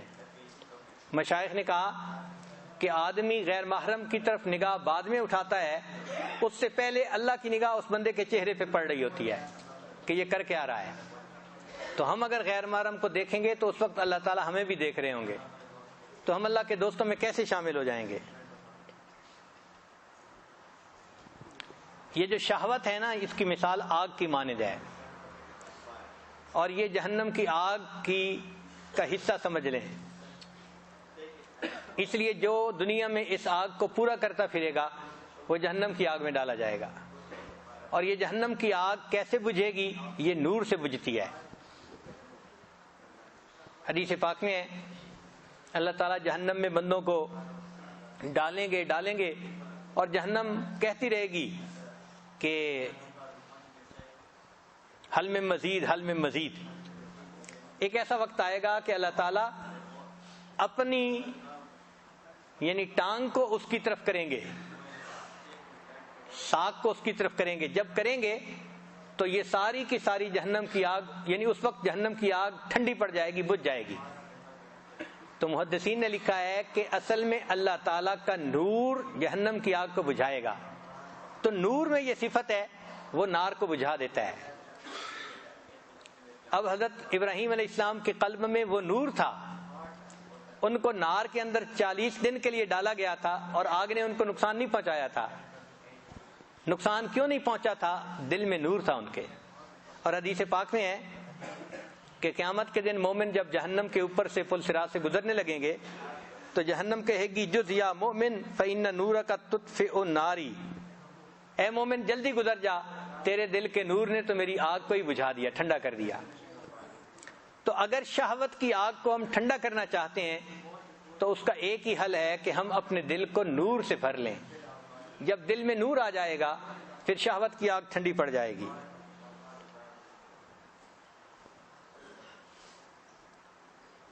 تو جتنا ہم اپنے نفس کی خواہشات کی مخالفت کریں گے اتنا اللہ تعالیٰ کے محبوب بنتے جائیں گے۔ بھروسہ کچھ نہیں اس نفس امارہ کا اے زاہد، بھروسہ کچھ نہیں اس نفس امارہ کا اے زاہد، فرشتہ بھی یہ ہو جائے تو اس سے بدگمان رہنا۔ اور کبھی بھی اس خوش فہمی میں نہ پڑنا کہ جی اب میرا نفس جو ہے وہ تو بڑا ٹھیک ہو گیا ہے اور مجھے کوئی خطرہ نہیں۔ حضرت مجذوب رحمۃ اللہ فرماتے ہیں نفس کا مارے سخت جاں، مار کہتے ہیں سانپ کو، نفس کا مارے سخت جاں دیکھے ابھی مرا نہیں، غافل ادھر ہوا نہیں اس نے ادھر ڈسا نہیں۔ یہ ایسا سخت جان سانپ ہے، جلدی نہیں مرتا، ذرا ہم اس سے غافل ہوئے تو یہ ہمیں ڈس لے گا۔ یہ نفس جو ہے نا، یہ فرعون ہے، یہ بھی انا ربکم الاعلی کا دعویٰ کرتا ہے، لہذا ہمیں اللہ کے لیے اس کے ساتھ بغض ہے۔ تو جو حدیث مبارکہ ہے نا من احب للہ و ابغض للہ، تو اللہ کے لیے محبت تو ہمیں سمجھ میں آتی ہے کہ اس میدان میں لوگ ایمان والے ایک دوسرے سے محبت کرتے ہیں، لیکن وہ سمجھ نہیں آتی کہ اللہ کے لیے بغض رکھنا کیا ہوتا ہے۔ تو آج یہ بات کھل گئی، لہذا آج کے بعد نفس سے اور شیطان سے ہمیں اللہ کے لیے بغض ہے۔ ہم نے نفس کی خواہشات کو پورا نہیں کرنا۔ جیسے اگر کوئی دشمن بات کر دے تو بندہ کہتا ہے میں کیوں پورا کروں۔ اب نفس جب اندر خواہشات ڈالے گا نا تو ہمارا روز کا ریسپانس یہ ہو کہ میں کیوں پورا کروں، میں کیوں پورا کروں، میں نہیں پورا کرتا۔ تو نفس کی خواہشات کو توڑنے کی عادت ڈال لیجئے، یہ وہ راستہ ہے جس پر چلتے ہوئے ہمیں جنت نصیب ہوگی، اللہ کا قرب نصیب ہوگا۔ اللہ تعالی ہمیں اپنے نفس کے اوپر فتح پانے کی توفیق عطا فرمائے۔ حدیث مبارکہ میں ہے کہ جو نوجوان اس کو ایک خوبصورت خاندانی عورت گناہ کی طرف بلائے اور وہ جواب میں کہہ دے انی اخاف اللہ، میں اللہ سے ڈرتا ہوں، اللہ تعالیٰ اس کو قیامت کے دن عرش کا سایہ عطا فرمائیں گے۔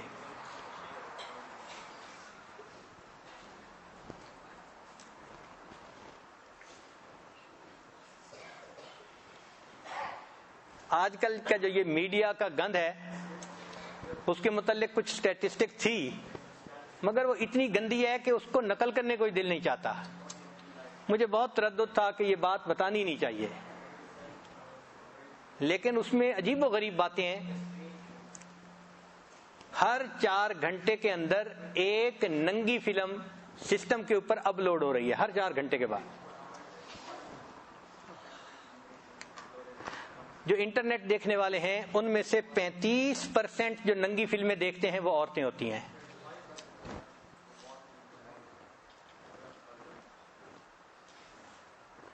ہر روز جو ای میل لکھی جاتی ہیں ان میں سے 2.5 بلین ای میل جو ہوتی ہیں وہ سیکس سے متعلق ہوتی ہیں۔ 2.5 بلین ڈیلی ای میل وہ سیکس سے متعلق ہوتی ہیں۔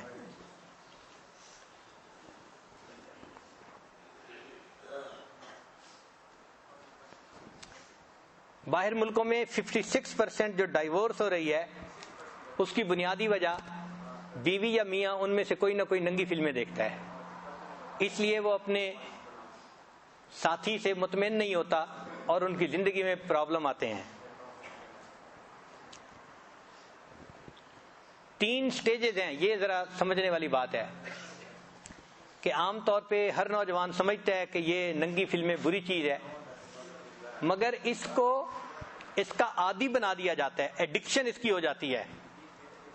لوگ جیسے شراب کا نشہ ہوتا ہے، ننگی فلموں کا اسی طرح نشہ ہو جاتا ہے، اور اس کے 3 سٹیپس ہیں۔ پہلا سٹیپ ہے ڈی سینسٹائزیشن۔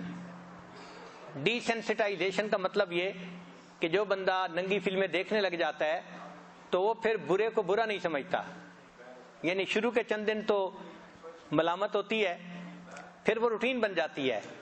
تو پہلے سٹیپ کو کہتے ہیں ڈی سینسٹائزیشن۔ پھر دوسرا سٹیپ آ جاتا ہے، اس کو کہتے ہیں ایکسیپٹنس، کہ بندہ اس برائی کو پھر تسلیم کر لیتا ہے۔ اور تیسرا سٹیج ہے ڈسٹارشن۔ ڈسٹارشن کا معنی کہ بندہ اس گناہ کو زندگی کا حصہ ہی سمجھنا شروع کر، اس کے بغیر تو گزارا ہی نہیں، جی یہی طریقہ ہے۔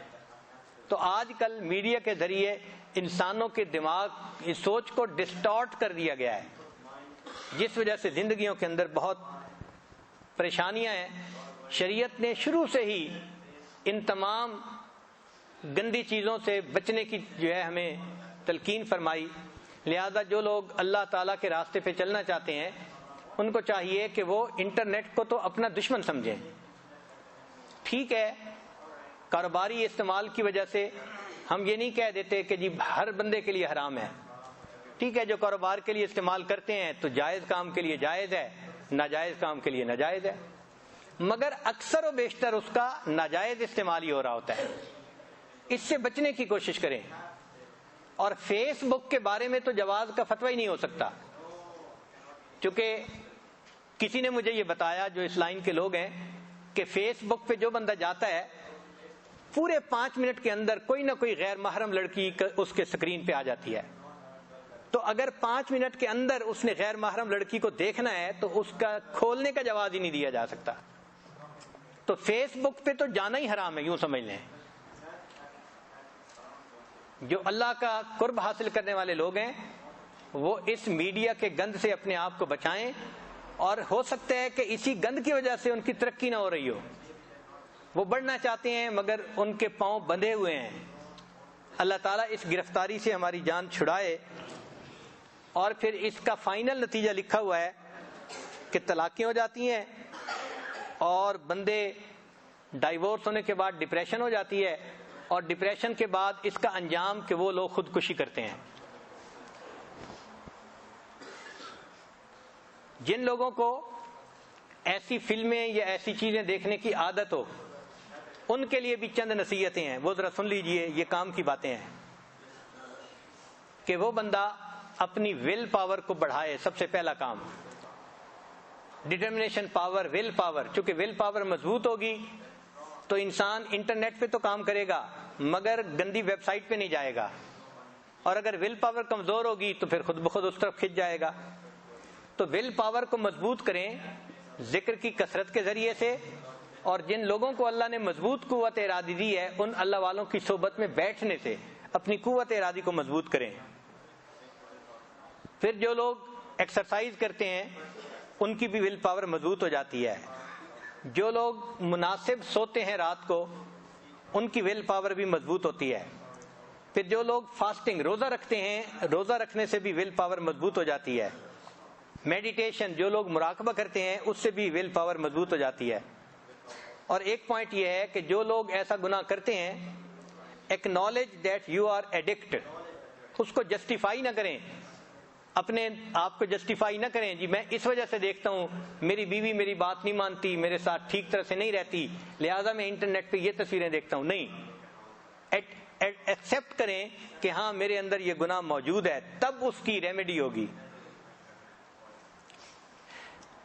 ان تمام برائیوں سے بچنے کے لیے اللہ تعالیٰ کا مضبوط یقین وہ ضروری ہے۔ ہم اگر سکرین دیکھ رہے ہوتے ہیں تو اس وقت اللہ تعالیٰ ہمیں بھی دیکھ رہے ہوتے ہیں کہ یہ کیا بیٹھا تماشے دیکھ رہا ہے، اور جتنی ویڈیوز ہوں، امیجز ہوں، آڈیوز ہوں، ان سب کو ختم کر دینا چاہیے، ڈیلیٹ کر دینا چاہیے۔ اور کمپیوٹر استعمال بھی کرنا ہو تو پبلک پلیس پہ استعمال کرنا چاہیے، بند کمروں میں استعمال نہیں کرنا چاہیے۔ اور آدمی کو ٹیمپٹیشن کو برداشت کرنا یہ بھی سیکھنا پڑتا ہے۔ یہ جو شہوت کا زور ہے یہ چند لمحوں کی بات ہوتی ہے۔ انسان اگر اللہ کے لیے اس کو تھوڑی دیر روکے تو اللہ تعالیٰ اس مصیبت سے نجات عطا فرما دیتے ہیں۔ حضرت مجذوب رحمۃ اللہ فرماتے ہیں طبیعت کی رو زور پر ہے تو رک، طبیعت کی رو زور پر ہے تو رک، نہیں تو یہ سر سے گزر جائے گی، ہٹا لے خیال اس سے کچھ دیر کو، چڑھی ہے ندی یہ اتر جائے گی۔ تھوڑی دیر کے لیے انسان گناہوں سے اپنا ذہن ہٹا لے، یہ سیلاب جو چڑھ جاتا ہے نا یہ اتر بھی جاتا ہے، یہ ختم ہو جاتی ہے۔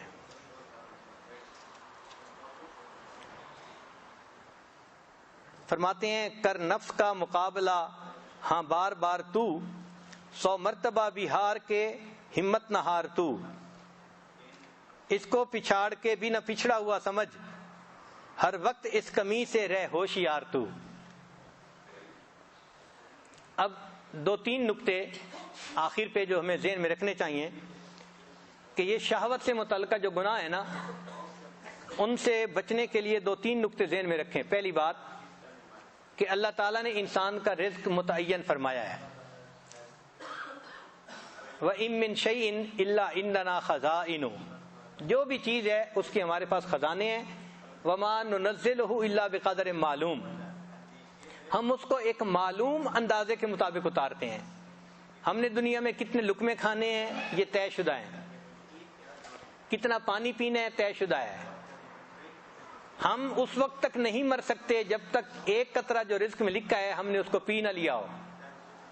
اس لیے بعض لوگوں کو آپ دیکھتے ہیں پانی پی رہے ہوتے ہیں اور ایک گھونٹ لیتے ہیں، گلاس رکھتے ہیں اور ان کی موت آ جاتی ہے۔ انہوں نے اتنا ہی پانی پینا ہوتا ہے، رزق اتنا ہی تھا، جو مزید پانی تھا وہ ان کا رزق نہیں تھا۔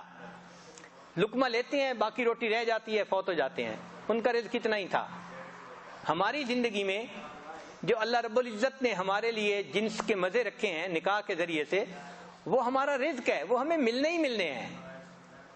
اگر ہم شریعت کے مطابق کریں گے تو ازدواجی زندگی کی لذتیں نصیب ہوں گی، اور اگر ہم وقت سے پہلے ان کو لینے کی کوشش کریں گے تو کوٹا ہمارا ہی ہے جو ختم ہوگا اور گناہ اوپر سے ہوگا، گناہ اوپر سے ہوگا۔ اس لیے کنوارے بچے شادی سے پہلے جنسی گناہوں میں پڑ جاتے ہیں تو وہ یہ ذہن میں سوچیں کہ ہم جو لذتیں لے رہے ہیں یہ نصیب ہمارا ہی ہے، اگر ہم نکاح کے بعد لیں گے تو یہ کامل لذت ملے گی ہمیں، اور اگر نکاح سے پہلے غلط طریقوں سے شہوت پوری کریں گے تو طریقہ بھی غلط ہوگا اور اوپر سے گناہ بھی ملے گا۔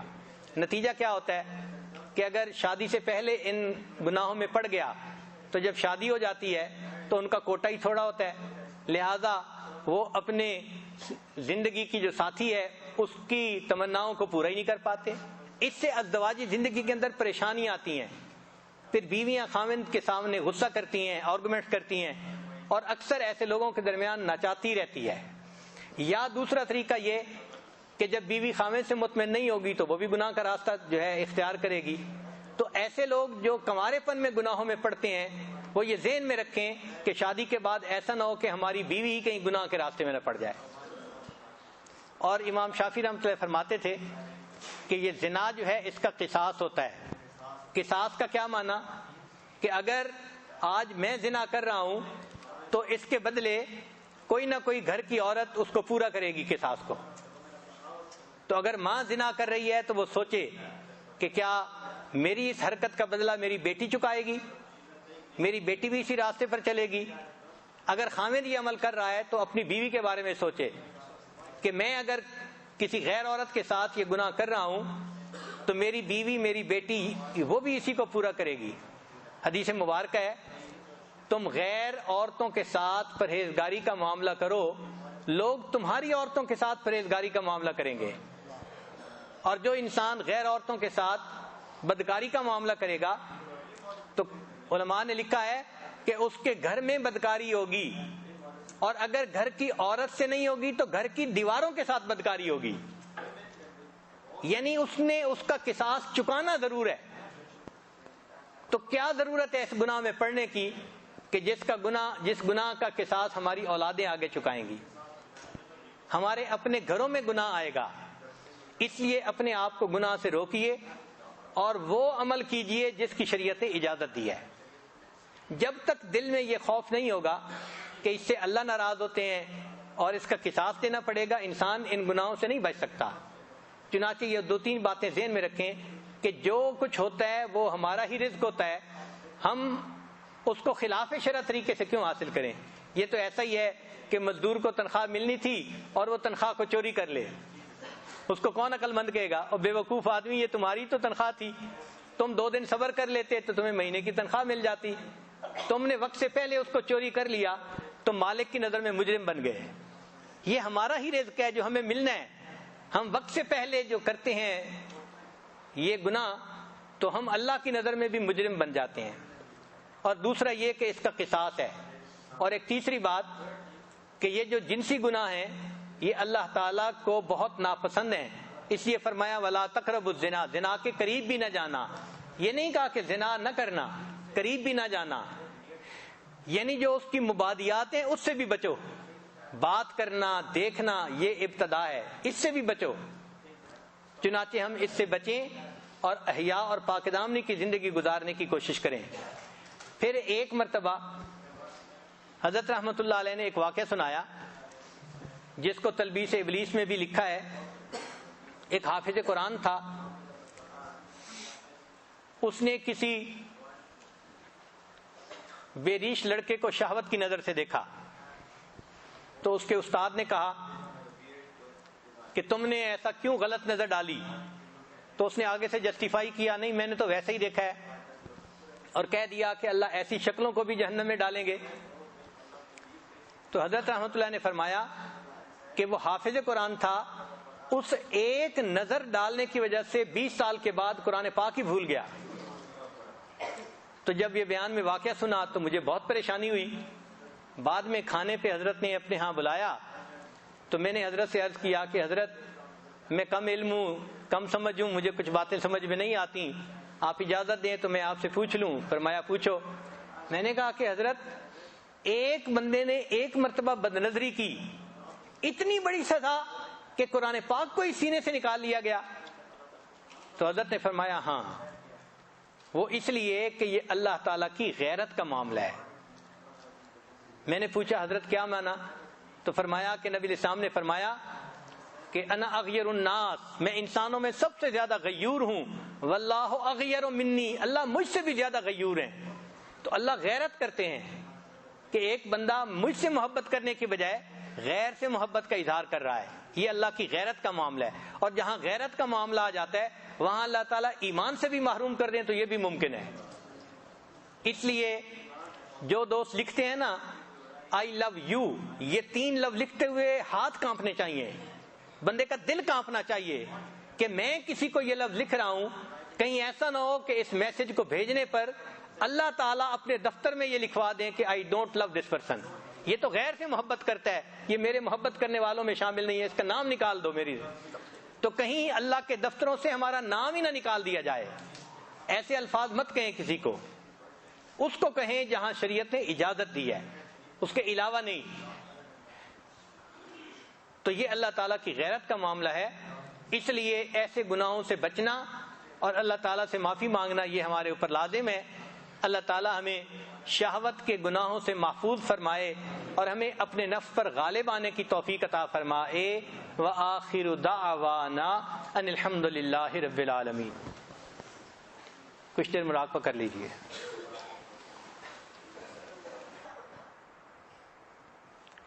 لا الہ الا اللہ محمد رسول اللہ. اللهم صل على سيدنا محمد وعلى آل سيدنا محمد وبارك وسلم. اللهم انت السلام ومنك السلام تبارك يا ذا الجلال والاكرام. اے پروردگار عالم ہمارے سجدہ کبیرہ گناہ معاف فرما. اللہ وہ گناہ جو ہم نے دن میں کیے معاف فرما، وہ گناہ جو ہم نے راتوں میں کیے معاف فرما. اللہ وہ گناہ جو ہم نے محفلوں میں کیے معاف فرما، وہ گناہ جو ہم نے تنہائیوں میں کیے معاف فرما. میرے مولا وہ گناہ جو ہم نے ارادوں سے کیے معاف فرما، وہ گناہ جو ہم نے بنا ارادے کیے معاف فرما. اے میرے مولا وہ گناہ جو ہمیں یاد ہیں وہ بھی معاف فرما، وہ گناہ جو ہم کر کے بھول گئے وہ بھی معاف فرما. اے پروردگار عالم ہمیں شہوانی شیطانی محبتوں سے محفوظ فرما. اللہ اپنے قرب والی زندگی عطا فرما. اللہ اپنے مقربین بندوں میں شامل فرما. اللہ عزتوں کے بعد ذلت سے محفوظ فرما، اپنے قرب کے بعد دوری سے محفوظ فرما. اللہ سیدھا رستہ ملنے کے بعد بھٹکنے سے محفوظ فرما. اللہ ہدایت ملنے کے بعد گمراہی سے محفوظ فرما. علم حاصل ہونے کے بعد جہالت کے کاموں سے محفوظ فرما. اے میرے مولا ہمیں علت سے محفوظ فرما، قلت سے محفوظ فرما. یا اللہ ذلت سے ہمیں محفوظ فرما. اے پروردگار عالم ہمیں کبھی بھی بے سہارا نہ فرما. اللہ کبھی بھی بے آسرا نہ فرما. اللہ کبھی بھی اپنے در سے دور نہ فرما. اے میرے مولا در در کے دھکے کھانے سے محفوظ فرما. اے میرے مولا لوگوں کے سامنے ہاتھ پھیلانے سے محفوظ فرما. اللہ غیر کی محتاجی سے محفوظ فرما. اے میرے مولا ہمیں مرضوں سے محفوظ فرما، قرضوں سے محفوظ فرما. اللہ جان مال کی حفاظت فرما، عزت آبرو کی حفاظت فرما. اے میرے مولا ہمارے ایمان کی حفاظت فرما. اللہ یہ وقت بہت ہی فتنوں کا وقت ہے. اللہ روزانہ نئے سے نئے فتنے نکل رہے ہیں. اے میرے مولا ہم تیرے بہت کمزور بندے ہیں. اللہ ہمارا حال ایسا ہے، ایک قدم آگے بڑھتے ہیں شیطان اور نفس کئی قدم ہمیں پیچھے دھکیل دیتا ہے. اے میرے مولا ہم صبح توبہ کرتے ہیں، شام توڑ بیٹھتے ہیں. اللہ شام توبہ کرتے ہیں، صبح توڑ بیٹھتے ہیں. اے بے کسوں کے دستگیر، اے ٹوٹے دلوں کو تسلی دینے والے، اے خالی جھولیوں کو بھر دینے والے. اے پروردگار عالم ہمیں گناہوں سے محفوظ فرما. اللہ ہمیں اپنی امان عطا فرما. اے میرے مولا شیطان کے مقابلے میں ہماری مدد فرما. اللہ ہمارے نفس کو نفس مطمئنہ بنا. اے میرے مولا نفس امارہ سے محفوظ فرما، نفس مکارہ سے محفوظ فرما. اے پروردگار عالم اس پہ غالب آنے کی توفیق عطا فرما. اے میرے مولا ہمارا حال اس چرواہے کی مانند جس نے کہا اللہم اغفر فإنک لا تغفر فاغفر. اے اللہ میری مغفرت کر دیجئے. اللہ مغفرت نہیں کرنی پھر بھی مغفرت کر دیجئے. اللہ ہم آپ کے سامنے ہاتھ پھیلائے بیٹھے ہیں. اللہ ہم آپ سے یہی التجا کرتے ہیں اے میرے مولا آج ہمیں معاف کر دیجئے. اللہ معاف کر دیجئے. اللہ معاف کر دیجئے. اللہ اگر معاف نہیں کرنا پھر بھی معاف کر دیجئے. اے میرے مولا آج تو جوان خون بھی معافیاں مانگ رہا ہے. اے میرے مولا اگر آپ نے معاف نہ کیا شیطان بھٹکائے گا، نفس ورغلائے گا، جوانیاں ضائع ہو جائیں گی. اے میرے مولا جوانیوں کو ضائع ہونے سے بچا لیجئے. اے میرے مولا اس مجمع کے اندر کتنے سفید بال والے ایسے ہیں جو اپنے بال سفید کر بیٹھے، اپنے دلوں کو سیاہ کر بیٹھے. اللہ ہم نے سنا ہے آپ کو سفید بالوں سے حیا آتی ہے. اے میرے مولا ان کے سفید ہدایت والوں کا واسطہ دیتے ہیں۔ اللہ ہمارے تمام گناہ کو معاف فرما، اللہ ہمیں اپنے مقربین بندوں میں شامل فرما، اللہ ہمیں اپنے نیک لوگوں میں شامل فرما۔ اے پروردگار عالم، رمضان کا یہ قیمتی وقت گزرتا جا رہا ہے، اللہ جبرائیل امین کی بد دعا سے ڈر لگتا ہے ہلاک ہو جائے وہ شخص جس نے رمضان المبارک کو پایا اور اپنی مغفرت نہ کروائی، اور نبی علیہ الصلوۃ والسلام نے اس پہ آمین کی۔ اے میرے مولا، ہمیں ہلاک ہونے سے بچا لیجئے، اللہ برباد ہونے سے بچا لیجئے۔ اے میرے مولا، ہمیں یہاں سے بخشے بخشائے اٹھا دیجئے۔ اے میرے مولا، ہم نے اس دنیا کے اندر دیکھا لوگ اپنے غلاموں کے ساتھ اللہ نرمی کا معاملہ کرتے ہیں۔ اے پروردگار عالم، میرے والد بھی آپ کے در کے منگتے ہیں، اللہ والدہ بھی آپ کے در کی منگتی ہیں، اللہ میرے دادا بھی آپ کے در کے منگتے تھے، اے میرے مولا نانا بھی آپ کے در کے منگتے تھے۔ اے میرے مولا، ہم نے اس دنیا میں دیکھا لوگ نسلی غلاموں کے ساتھ نرمی کا معاملہ کرتے ہیں۔ اے میرے مولا، ہم تو آپ کے نسلی غلام ہیں، اللہ ہمارے ساتھ نرمی کا معاملہ کر لیجئے، اللہ نرمی کا معاملہ کر دیجئے۔ اے میرے مولا، ہمیں سختی سے محفوظ فرما۔ اے میرے مولا، ہمارے لیے روز محشر کا دن آسان فرما، اللہ وہ بہت سخت دن ہوگا، انبیاء بھی وہاں کھڑے تھرا رہے ہوں گے، اولیاء بھی کھڑے کانپ رہے ہوں گے، اللہ نفسی نفسی کا عالم ہوگا۔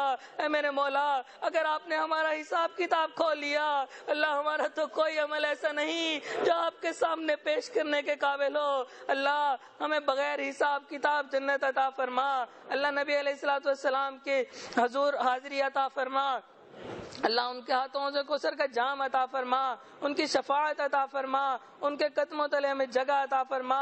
اے پروردگار عالم، ہماری طرف سے ہمارے آقا کو بہترین اجر و بدلہ عطا فرما۔ اے میرے مولا، ہمارے تینوں حرم کی حفاظت فرما۔ اے میرے مولا، وہ کتنے خوش نصیب لوگ ہوتے ہیں، احرام پہنتے ہیں، لبیک اللہم لبیک پڑھتے ہیں، اللہ کوئی آپ کے گھر کا دیدار کرتا ہے، کوئی مقام ابراہیم پر سجدے کرتا ہے، کوئی ملتزم سے لپٹ کر دعائیں مانگتا ہے۔ اے پروردگار عالم، ہمیں بھی ان خوش نصیب لوگوں میں شامل فرما۔ اے میرے مولا، ہمارے آقا کے روزے کی بار بار قبولیت والی حاضری کی توفیق عطا فرما۔ اے پروردگار عالم، مدارس عربیہ کی حفاظت فرما، دعوت و تبلیغ کے کام کی حفاظت فرما، جہاں اللہ اللہ ہوتی ہے ان خانقاہوں کی حفاظت فرما، اقامت دین کی کوششوں کی حفاظت فرما۔ اے پروردگار عالم، کہت الرجال کا دور ہے، جو بزرگ چلے جاتے ہیں اس کے بعد کوئی دوسرا ویسا نظر نہیں آتا۔ اے پروردگار عالم، ہمیں اپنے حضرت کی قدر جانے کی توفیق عطا فرما، اللہ ان کی زندگی میں برکت عطا فرما، اللہ ان سے صحیح معنوں میں فائدہ حاصل اٹھانے کی توفیق عطا فرما۔ اے پروردگار عالم، ان کے کاموں میں برکت عطا فرما، ان کی صحت میں برکت عطا فرما، ان کے رزق میں برکت عطا فرما، اللہ قدم قدم اپنی برکت شامل حال فرما۔ اے پروردگار عالم، قیامت کے دن اپنے مشائخ کے سامنے شرمندگی سے محفوظ فرما، اللہ مشائخ کے بالوں پہ، اللہ سنوں پہ دھبا بننے سے محفوظ فرما۔ اے پروردگار عالم، مشائخ کے لیے باعث شرمندگی نہ بنا، اے پروردگار عالم ہمیں ان کے لیے باعث عزت بنا، اللہ خوشی کا باعث بنا۔ اے پروردگار عالم، دلوں کی جو نیک تمنائیں ہیں، جو حاجات ہیں، ان کو پورا فرما۔ اے میرے مولا، حاضرین مجلس کی جو تمنائیں ہیں، جو نیک خواہشات ہیں، ان کو پورا فرما۔ اے پروردگار عالم، کتنے لوگ ایسے تھے جو آنا چاہتے تھے نہیں آ سکے، اللہ ان نے سسکتی آنکھوں کے ساتھ، اللہ آہوں کے ساتھ، روتی ہوئی آنکھوں کے ساتھ ہمیں بھیجا۔